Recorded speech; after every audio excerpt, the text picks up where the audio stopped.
Debentures, CA foundation, issue of debentures. कल हमने देखा था डिवेंचर वो क्रेडिटर्स है। आज हम नया कंसेप्ट देखने जा रहे हैं, that will be issue of debentures as collateral securities. Issue of debentures as a collateral security. What is collateral security? सबसे पहले word collateral, primary and secondary. आप कोई बिल्डर हो, प्रोजेक्ट पे लोन लेना चाहते हो, प्रोजेक्ट आप जो देते हो बैंक वालों को, that is basic security, primary प्राथमिक सिक्योरिटी। आपसे ज्यादा मांगेंगे वो लोग, तो सेकंड सिक्योरिटी चाहिए हमें, अपना मकान देगा, दुकान देगा, that will B collateral security. यहां की सिचुएशन में कंपनी बैंक के पास गई, बैंक को बोला मुझे लोन चाहिए, बैंक ने 50 लाख का लोन दे दिया, तो बोला नहीं नहीं सिर्फ मुझे ये आपने प्राइमरी सिक्योरिटी दिया है ना, स्टॉक दिया है ना, वो नहीं चलेगा, मुझे दूसरा भी एडिशनल सिक्योरिटीज चाहिए। तो आपने बोला मेरे पास तो नहीं है। कोई बात नहीं, तो डिवेंचर इश्यू कर सकती है। हमने बोला हाँ डिवेंचर दे सकती हूँ। डिवेंचर दे दिया, जो मैं लोन ना भरूं तो ये चार्ज क्रिएट किया हुआ डिवेंचर मैं आपको दे रहा हूं। डिवेंचर दो तरीके के होते हैं, अगेंस्ट पर्टिकुलर असेट्स और against whole business. Particular assets है वो फिक्स चार्ज है, लैंड के सामने, बिल्डिंग के सामने, प्लांट एंड मशीनरी के सामने, एंड होल बिजनेस है that is the floating charge. Debenture bank को दे दिया, बैंक ने बोला कोई बात नहीं अब चलेगा, तो कंपनी अपने बुक्स ऑफ अकाउंट में वो डिवेंचर कैसे दिखाएगी? टू मेथड्स है। First method, write the note below the bank loan in balance sheet. Bank के लिए एंट्री क्या करेगी company? Bank account debit to bank loan. Bank loan है वो बैलेंस शीट में लायबिलिटीज में आएगा, तो बैंक लोन के नीचे वो नोट लिख देगी। तो फर्स्ट क्या है, write the note with the bank loan in balance sheet. Bank loan का अमाउंट लायबिलिटी 50 लाख है, कंपनी लिखेगी डिवेंचर ऑफ रुपीज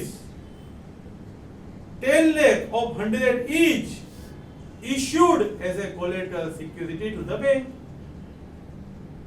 जहां पे बैंक लोन लिखेगी ना, वहीं पे नीचे नोट लिख देगी ब्रैकेट में। And second method, pass the journal entry.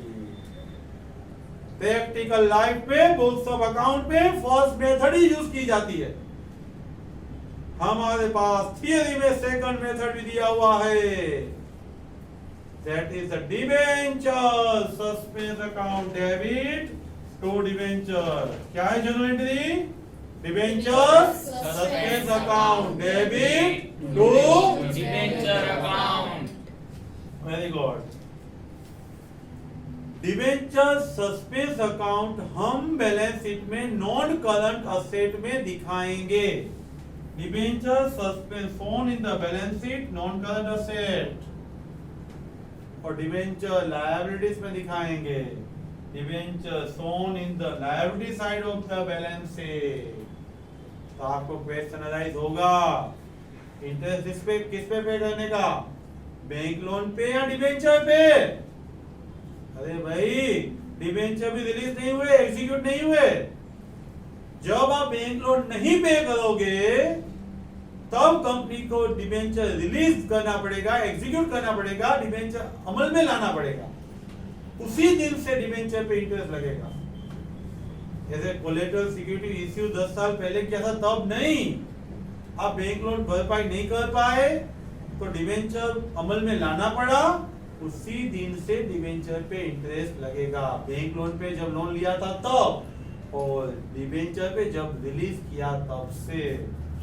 Interest will be paid only on bank loan. Once loan is not paid, debentures are released.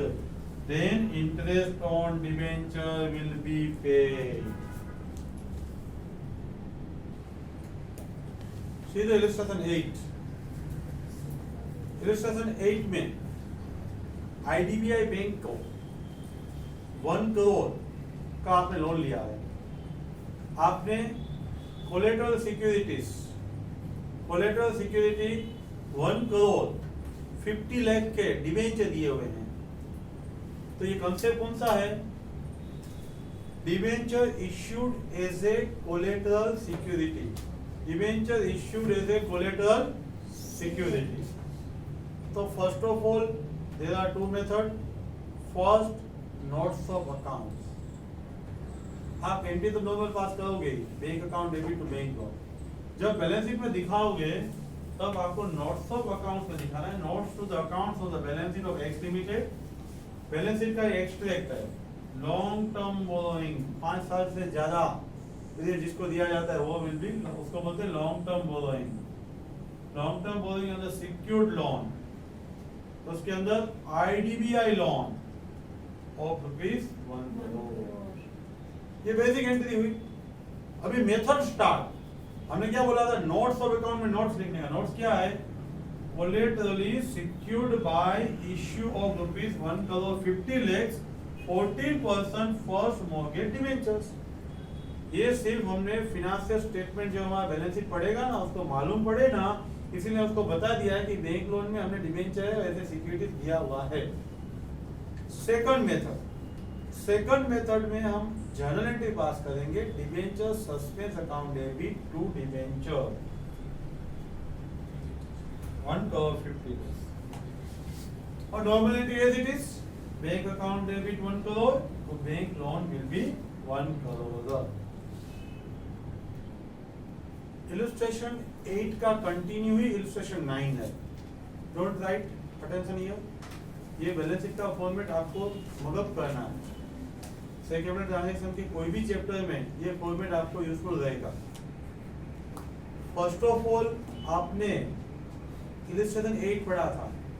IDBI bank loan 1 crore की आप ले रहे हो। 1 करोड़ 50 लाख का आप debenture as a collateral securities दे रहे हो। उसका मेथड 2 में हमने एंट्री पास किया था। Debenture suspense account debit to debenture. Debenture suspense हमने बोला था नॉन करंट एसेट में दिखाना है, डिबेंचर लायबिलिटीज में दिखाना है। तो सी द फॉर्मेट। ये एक्सट्रैक्ट वर्ड यूज किया है। एक्सट्रैक्ट का मतलब पार्ट ऑफ द होल। पूरा बैलेंस शीट नहीं दे रहे, जितनी इंफॉर्मेशन है उतनी दे रहे हैं। पर्टिकुलर नोट्स ऑफ अकाउंट में नंबरिंग लिखते हैं। ये जो नोट्स ऑफ अकाउंट है ना, उसका एक पार्ट ही है, पार्ट ऑफ फाइनेंशियल स्टेटमेंट है। इक्विटी एंड लायबिलिटीज में reserve and surplus and share capital आता है, जो हमारे पास अभी है ही नहीं। Share capital, reserve and surplus. Long term borrowing है हमारे पास, और नॉन करंट लायबिलिटीज में आएगा। नोट्स ऑफ अकाउंट फर्स्ट है, और नीचे देखो secured loan IDBI loan 1 crore and collateral debentures 150। Total will be 2 crore 50, जो आपने यहाँ से उठा के 2 करोड़ 50 का बाइफर्केशन है bank loan and debentures. Bank loan and debenture. Asset side. Asset में नॉन करंट असेट्स सबसे पहले। नॉन करंट असेट्स में debenture suspense, debenture suspense. Other non current assets, let me see here 2 debenture suspense. जब आपने bank loan लिया है तो bank account debit बोलते हैं हम। तो cash and cash equivalent, cash equivalent यानी bank balance and marketable securities. चाहिए तो आज ही आप उसको कन्वर्ट कर सकते हो केस में, उसको बोलते हैं case equivalent. Friends, thank you very much. बने रहिए मेरे साथ, हर एक टॉपिक के वीडियो आपको मिलते रहेंगे।